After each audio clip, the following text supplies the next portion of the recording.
Well, you are in luck, all of you, because you are going to have 4 days of lectures from people that are much smarter than I am. And they know a lot about modeling and data and all kinds of stuff. You're going to see at least 15 different kinds of data analyses and modeling, at least 15 during your time here. And many of these people have been doing it for decades and they're really good at it. And most of our models are very applied. So you'll be able to see how the model's used. And I think you'll really enjoy it. So welcome. I just have a few remarks to get things started. What we're trying to do this morning is give you some general background building on what Stan gave you in the Netherlands. Be sure that when you hear a lecture, you have an idea of the background of the place that's being modeled, or the place that's being studied. You have some idea what it is, what the problems are, and so forth. And we are going to talk to you. Carmela is here to give you a review of our source control programs, which are very advanced. They're regional programs. We have another one of our staff that's going to be coming, I hope, pretty soon, to talk to you about our stormwater treatment areas, which you're going to see. I believe today you're going to actually see one of them. And these are very unique, very large constructed wetlands that we use to clean up water moving south. Then after the break, I'll go through Lake Okeechobee and its programs. You're going to be seeing models of the lake. You're going to see models in the watershed. And then I'm going to go on and talk about the Kissimmee River. And the Kissimmee River is you're going to see also, you're going up there in a week or so, I think you're making a visit to the Kissimmee. And that is a wonderful exercise in environmental restoration. And it was begun with different kinds of models. There was actually a design using a physical model, actually building a river in a room, the way they do at Del Taras. Have you all been to Del Taras and seen some of their work? Well, we had that kind of work done here as well at the University of California at Berkeley, and they actually modeled the Kissimmee River and in a big room. And they did that because the hydrodynamic modeling of a river like that would be so complicated that it would almost be impossible to decide how to restore the river. So I'll tell you that story a little bit later this morning. All of us who are lecturing to you want you to take away the lessons. The details don't matter so much in most of our stuff. You can always learn about those things if you want to get the material on the model, for example, that's being talked about. What's important is to see the lessons, see the problems that we've had, and whether we've solved them or we haven't solved them, and take away those lessons. That's what's so important for you. We're not here to tell you how wonderful our programs are. Most of our programs struggle. I mean, we have a hard time managing the environment of South Florida. And Carmela will tell you that the source control programs are being implemented, but they're a huge challenge, and she'll describe that for you. So learning from our successes and failures, and the key messages are much more important in my view than the details are. I want to quickly review what the geological and the regional background is for what you're seeing today. Just like in the Netherlands, we have water management districts in Florida, and of course you have water boards in the Netherlands. Just like the Netherlands, they're based upon watersheds. And we have a governing board that is just like they have in the water boards in the Netherlands. You're going to be talking about all the models in South Florida Water Management District, which runs all the way from Orlando, which is up where Disney World is, all the way down to Key West. You can't go to Key West, don't even think about it. It's too far, but it's a great place. Wild. Super. Our responsibility is to handle water supply and water quality and environmental management, and we also do flood protection. And as you can see, we have a very flat landscape here, so flood risk management in South Florida is difficult, and it's a little bit unique, kind of like the Netherlands, actually. So here's the district. I'm sure Stan has showed you this. It's over 40,000 square kilometers, so it's a pretty large area. It's not that dissimilar to the Netherlands in many respects, certainly. Is that better? Yeah. Okay. I want you to be sure to kind of understand the geography a little bit, because people will constantly be mentioning different places. And I want you to have an idea of what they're talking about, and I'm sure Stan has given you some introduction here. But let's just go north to south and kind of review what you're going to be hearing about. The upper chain of lakes is up here, and it feeds water into the Kissimmee River, and which ends up, of course, in Lake Okeechobee, which is the heart of the whole system. We're going to talk a lot about Lake Okeechobee. And from Lake Okeechobee, there's two exits going east and west. And by the way, you can take a boat all the way across. We have a navigation system that goes, a pretty large boat actually, except when the lake is low. Then I don't think you want your 100-foot yacht going across there. Then below the lake, we have the Everglades agricultural area, which you're going to go right over here on the edge of it when you go on your field trip later today. You're going to be right over here. It is formerly part of the lake. It's a beautiful peat soil that was formed over about 5,000 years below the lake. Then what is left of the Everglades are in these compartmentalized systems here, which are called the water conservation areas, and finally, Everglades National Park. Now what is important, you're going to see Everglades National Park, if I'm not mistaken, on Monday, right? Remember, it's at the bottom of the system. And so all the modifications that have happened affect the bottom of the system. The park is very much short of water. So a lot of the talks that you're going to be hearing about are planning projects to improve the flow of water moving south into the park. Together, these areas are called the Everglades Protection Area. And many of our programs, such as the one that you're going to hear about for source controls, have as their primary purpose to improve the water quality in this whole area. Together, called the Everglades Protection Area. Our project here that Stan told you the history of has been successful. It works. It was designed to drain the land. It was designed to provide flood control. It was designed to allow water management, and it does that. It was not designed specifically to allow ecosystem management. That wasn't one of the goals. The goal was to have water supply and flood control. That was the goal, and we did that. So now people want the Everglades to survive. Well, okay, for that to happen, there's got to be a lot of management going on, and a lot of the models that you're going to hear about, and a lot of the programs that you're going to hear about are directed to trying to maintain the ecology of the Everglades. There were a lot of unintended consequences. Just like in the Netherlands, agriculture is a two-edged sword. It's very important to the economy of South Florida. It also has a lot of water quality problems associated with it. And the bottom line is, we took a system that used to flow like that across huge areas. As far as the eye could see, there would be shallow, flat water. And instead, we put a canal system in that drained the water out to the coast and limited the amount of water going into the park. And what we're trying to do now is put in a series of projects that will allow more water to go south. But that's not easy to do in a modified landscape.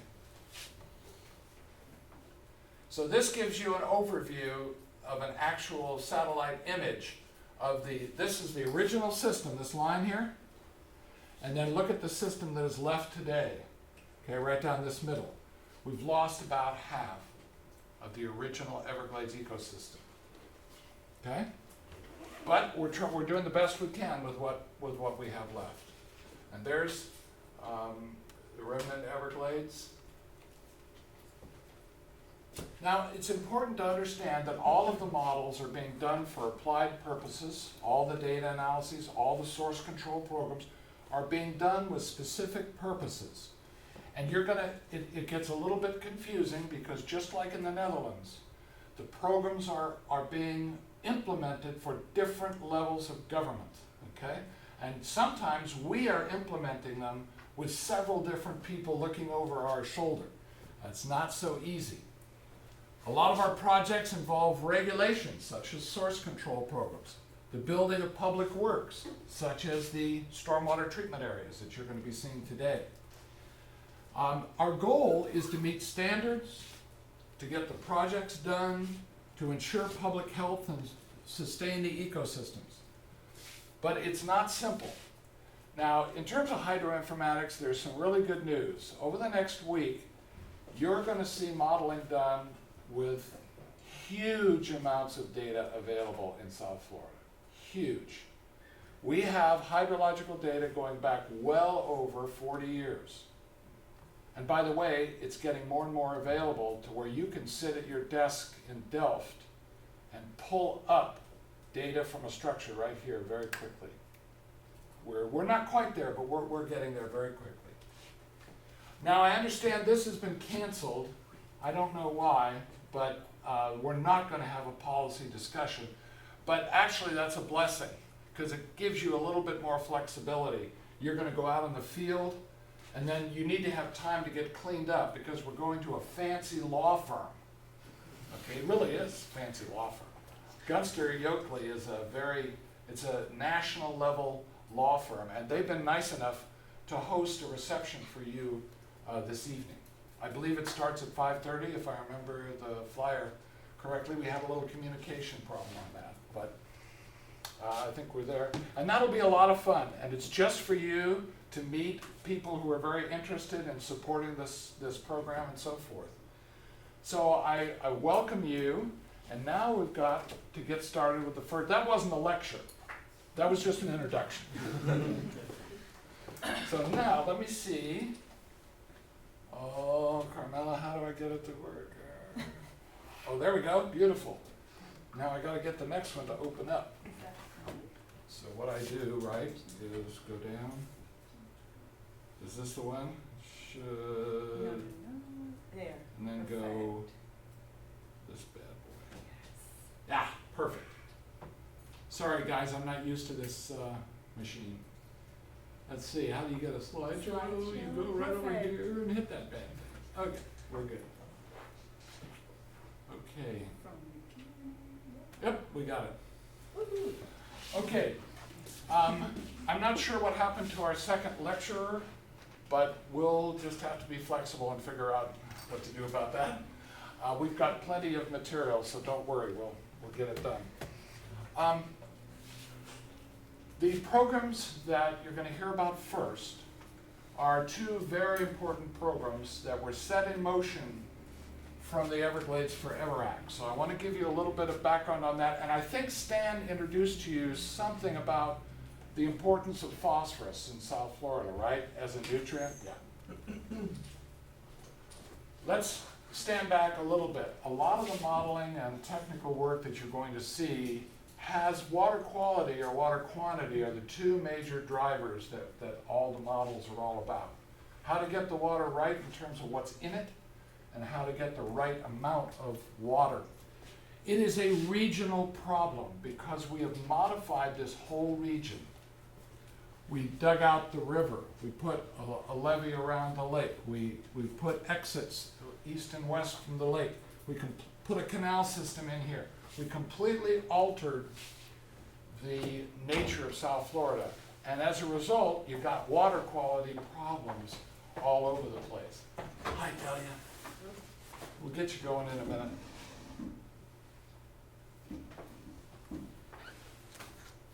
Okay, we mentioned earlier the Everglades agricultural area, and Carmela is going to give you more information on that. I believe she's also going to talk about the C-139 a little bit.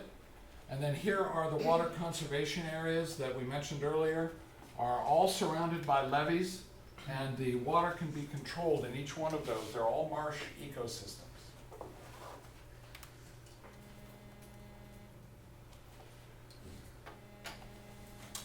What happened was we had a lawsuit that was filed in 1988. And it was filed by the federal government. And it said, State of Florida, you're not doing a good enough job cleaning up the water. We want you to do more. Okay, so we lost that lawsuit, and we do have to do more. Okay? So they said, you do more. So to fund that and make it happen, we had to have a state law to actually, okay, you're going to go build a bunch of stuff and you're going to regulate people. So we have the Everglades Forever Act. The idea was to achieve standards by 2006, and we got a lot of that done, and we're still struggling to finish that job, and you're going to hear that. You're going to hear that story.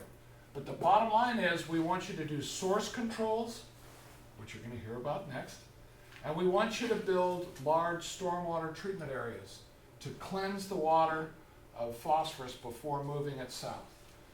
And Delia Ivanhoff is here, and she's going to give you an introduction to that. Also, in a more general sense, they wanted work on improving the hydro pattern of the Everglades, and we're struggling with that, but we're working on it. And conduct research. This is very important. We're dealing with low levels of phosphorus that no one's ever tried to treat water to before using natural systems, and so it's a real struggle for us. And we had to develop a target for how low do you want to get the phosphorus? Do you want to get it to 100? Do you want to get it to 50? What do you want to get it to? So we had to set in motion a large research program, which we did. And Stan mentioned some parts of that to you, so I'll move along with it. What's important from a scientific point of view is over the period of about 12, 13 years, we did about $40 million worth of research. And what's important about it is the research was done at different scales. It was done in the laboratory. It was through pilot studies in the field. It was done through actual measurements out in the gradient in the Everglades that you'll be hearing about in some of the talks. Each one of these approaches to getting to a number has strengths and weaknesses, but you use all of them to arrive at a number, which is what we did. So we had a series of models that we developed using the data from our research program.